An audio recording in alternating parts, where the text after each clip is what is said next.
ದಿಲೀಪ್ ರಾಜ್ ಒಂದು ಮರಣ ಹೊಂದಿದ್ದು ಒಂದು ಹೃದಯಾಘಾತದಿಂದ ಅಲ್ವಾ? ಅಷ್ಟಕ್ಕೂ ಇವ್ರ ಸಾವು ಹೇಗಾಯಿತು? ಒಂದು ವಾರದ ನಂತರ ಅವರ ಪತ್ನಿ ವಿದ್ಯಾ ಹೇಳಿರೋದೇನು? ಒಂದು ವಾರದ ನಂತರ ಆಕ್ರೋಶವನ್ನು ಹೊರಹಾಕಿದ ದಿಲೀಪ್ ರಾಜ್ ಪತ್ನಿ ಅವರು ಖಂಡಿತ ನಾಶ ಮಾಡದೆ ಬಿಡಲ್ಲ, ಹುಷಾರಾಗಿರಿ. ಕೊನೆಗೂ ಹೊರಬಂತು ಮನಸ್ಸಿನ ಮಾತು, ಅಸಲಿ ಸತ್ಯ ಹೊರಬಂತು. ಅಷ್ಟಕ್ಕೂ ಏನಾಯಿತು? ದಿಲೀಪ್ ರಾಜ್ರವರು ಒಂದು ಮರಣ ಹೊಂದಿದ್ದು ಹೇಗೆ? ತುಂಬಾ ಖುಷಿಯಾಗಿ ಚೆನ್ನಾಗಿ ಒಂದು ವ್ಯಾಯಾಮ ಮಾಡಿಕೊಂಡು ಆರೋಗ್ಯವನ್ನು ಸದೃಢವಾಗಿಟ್ಕೊಂಡು ಯಾವುದೇ ಒಂದು ಕೆಟ್ಟ ಅಭ್ಯಾಸ ದುರಭ್ಯಾಸವಿಲ್ಲದಿರುವಂಥ ಈ ಒಂದು ದಿಲೀಪ್ ರಾಜ್ರವರಿಗೆ ಏನಾಯಿತು?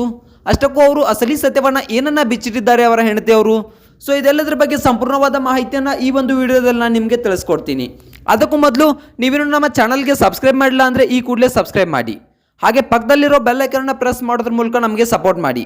ಹಾಗಿದ್ರೆ ಬನ್ನಿ ಸ್ನೇಹಿತರೆ, ತಡೆಯಾಗಿ ಮಾಡೋದು ವಿಡಿಯೋನ ಸ್ಟಾರ್ಟ್ ಮಾಡೋಣ. ದಿಲೀಪ್ ರಾಜ್ ಅಂದ ತಕ್ಷಣ ನೆನಪಿರೋದು ಈಗಿನ ಸದ್ಯದ ಮೂವಿ ಲವ್ ಮಾಕ್ಟೇಲ್ 3 ಅಂತಕ್ಕಂಥದ್ದನ್ನು ನಾವು ಇಲ್ಲಿ ಹೇಳ್ಬೋದು.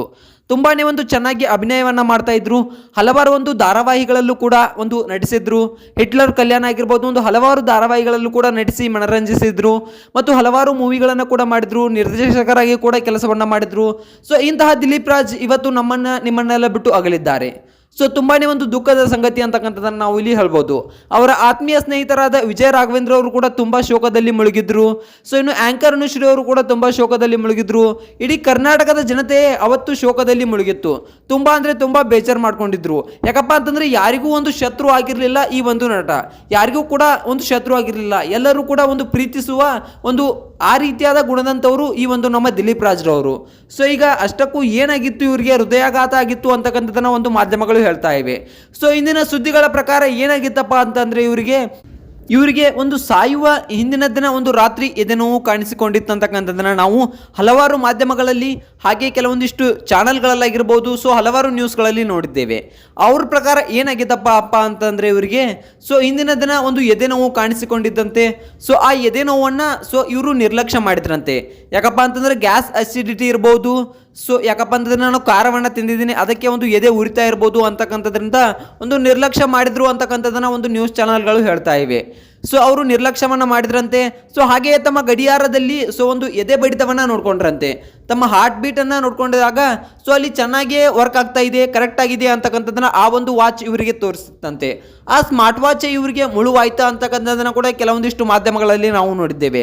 ಆ ಸ್ಮಾರ್ಟ್ ವಾಚ್ನಲ್ಲಿ ಇವರು ತಮ್ಮ ಎದೆ ಬಡಿತವನ್ನು ನೋಡಿಕೊಂಡ್ರು, ಸರಿಯಾಗಿರೋದ್ರಿಂದ ಇವರು ಯಾವುದೇ ಒಂದು ಆಸ್ಪತ್ರೆಗೆ ಹೋಗಲಿಲ್ಲ, ಇದಕ್ಕಾಗಿಯೇ ಇವರು ಮರಣವನ್ನು ಹೊಂದಿದ್ರು ಅಂತಕ್ಕಂಥದ್ದನ್ನು ಒಂದು ಮಾಧ್ಯಮಗಳ ಮುಂದೆ ಹಲವಾರು ಜನ ಹೇಳ್ಕೊಂಡಿದ್ದಾರೆ. ಇದಾದ ನಂತರ ಏನಾಯಿತು? ಸೊ ಇವರು ಇಷ್ಟಕ್ಕೆ ಬಿಟ್ಟರೆ ಅದಾದ ನಂತರ ಯಾವ ರೀತಿಯಾಗಿ ಮರಣ ಹೊಂದಿದ್ರು ಅಂತಕ್ಕಂಥದ್ದನ್ನು ನೋಡೋದಾದರೆ ಇವರು ಒಂದು ಸ್ಮಾರ್ಟ್ ವಾಚನ್ನು ನೋಡ್ತಾರಂತೆ. ಅದು ಸ್ಮಾರ್ಟ್ ವಾಚ್ನಲ್ಲಿ ಯಾವುದೇ ರೀತಿಯ ತೊಂದರೆಗಳನ್ನು ತೋರಿಸೋದಿಲ್ಲ. ಒಂದು ಹಾರ್ಟ್ ಬೀಟ್ ಸರಿಯಾಗಿ ಇದೆ, ಹಾರ್ಟ್ ಬೀಟ್ ಅಂತಕ್ಕಂಥದ್ದನ್ನು ತೋರಿಸ್ತಂತೆ. ಅದಾದ ನಂತರ ಏನಾಗುತ್ತೆಪ್ಪ ಅಂತಂದರೆ ಒಂದು ಹಾರ್ಟ್ ಬೀಟ್ ಸರಿಯಾಗಿದೆ ಅಂತಕ್ಕಂಥದ್ದು ತೋರಿಸಿದ ಮೇಲೆ ಇವರು ಏನಾಗಿಲ್ಲ, ನನಗೆ ಗ್ಯಾಸ್ ಅಸಿಡಿಟಿ ಏನಾದರೂ ಆಗಿರ್ಬೋದು ಅಂತ ಮಲಗ್ತಾರಂತೆ. ಅದಾದ ನಂತರ ಒಂದು ಮುಂಜಾನೆ ವೇಳೆ ತುಂಬ ಎದೆ ನೋಡಲಿಕ್ಕೆ ಸ್ಟಾರ್ಟ್ ಆಯ್ತಂತೆ. ಸೊ ಅದಾದ ನಂತರ ಒಂದು ಆಸ್ಪತ್ರೆಗೆ ಕರೆದುಕೊಂಡು ಹೋಗೋಕ್ಕೆ ಶುರು ಮಾಡ್ತಾರಂತೆ. ಆಸ್ಪತ್ರೆಗೆ ಕರೆದುಕೊಂಡು ಹೋಗುವಾಗ ತುಂಬಾ ಒಂದು ಎದೆ ನೋಯಿಸುತ್ತಿರುವಾಗ ಒಂದು ದಾರಿ ಮಧ್ಯದಲ್ಲೇ ಮರಣವನ್ನು ಹೊಂದಿದ್ರು ಅಂತಕ್ಕಂಥದ್ದು ಸೊ ಒಂದು ಮಾಧ್ಯಮಗಳ ಪ್ರಕಾರ ವರದಿಯಾಗಿದೆ. ಇನ್ನು ಹೇಳಬೇಕಪ್ಪ ಅಂತಂದ್ರೆ ಇವರು ತುಂಬಾ ಒಂದು ಒಳ್ಳೆಯ ನಟ. ಸೊ ಈಗ ಪತ್ನಿ ವಿದ್ಯಾ ಅವರು ಒಂದು ತುಂಬಾ ಒಂದು ದುಃಖವನ್ನು ವ್ಯಕ್ತಪಡಿಸ್ತಾ ಇದ್ದಾರೆ. ಈ ಹಿಂದೆ ಅಷ್ಟೇ ಒಂದು ಟ್ರಿಪ್ಗಳನ್ನು ಇವರು ಮಾಡಿದ್ರಂತೆ. ಗಂಡ ಹೆಂಡತಿ ಮಕ್ಕಳು ನಾವಿಬ್ರು ನಮಗಿಬ್ರು ಅನ್ನುವಂತೆ ಒಂದು ಇಬ್ಬರು ಮಕ್ಕಳ ಜೊತೆ ಒಂದು ಟ್ರಿಪ್ಪನ್ನು ಕೂಡ ಮಾಡಿದ್ರಂತೆ. ತುಂಬಾ ಸಂತೋಷದ ಕ್ಷಣಗಳನ್ನ ಈಗೀಗ ಹಂಚ್ಕೊಳ್ತಾ ಇದ್ರಂತೆ. ಯಾಕಪ್ಪ ಅಂತಂದ್ರೆ ಮೊಟ್ಟ ಮೊದಲನೇದಾಗಿ ಇವರು ಕೆಲಸ ಅಂತ ಯಾವಾಗಲೂ ಬಡ್ಕೊಳ್ತಾ ಇದ್ರಂತೆ. ಹೆಂಡತಿ ಮಕ್ಕಳಿಗೆ ಟೈಮ್ ಕೊಡ್ತಿರ್ಲಿಲ್ವಂತೆ. ಈಗೀಗ ಸ್ವಲ್ಪ ಟೈಮ್ ಕೊಡೋಕೆ ಸ್ಟಾರ್ಟ್ ಮಾಡಿದ್ರಂತೆ. ಅಷ್ಟರಲ್ಲೇ ದುರಾದೃಷ್ಟವಶಾತ್ ದೇವರು ಅವರನ್ನ ಕರ್ಕೊಂಡು ಬಿಟ್ಟ ಅಂತಕ್ಕಂಥ ಮಾತನ್ನ ಇಲ್ಲಿ ವಿದ್ಯಾ ಅವರು ಹೇಳಿ ತುಂಬಾನೇ ಸಂಕಟವನ್ನ ಪಡ್ಕೊಳ್ತಾ ಇದ್ದಾರೆ. ಸೊ ಇನ್ನು ಇವ್ರ ಬಗ್ಗೆ ನಿಮ್ಗೆ ಅನಿಸುತ್ತೆ, ಇವರ ಯಾವ ಮೂವಿ ನಿಮಗೆ ತುಂಬಾ ಇಷ್ಟ ಅನ್ನೋದನ್ನ ಕಮೆಂಟ್ ಮಾಡಿ.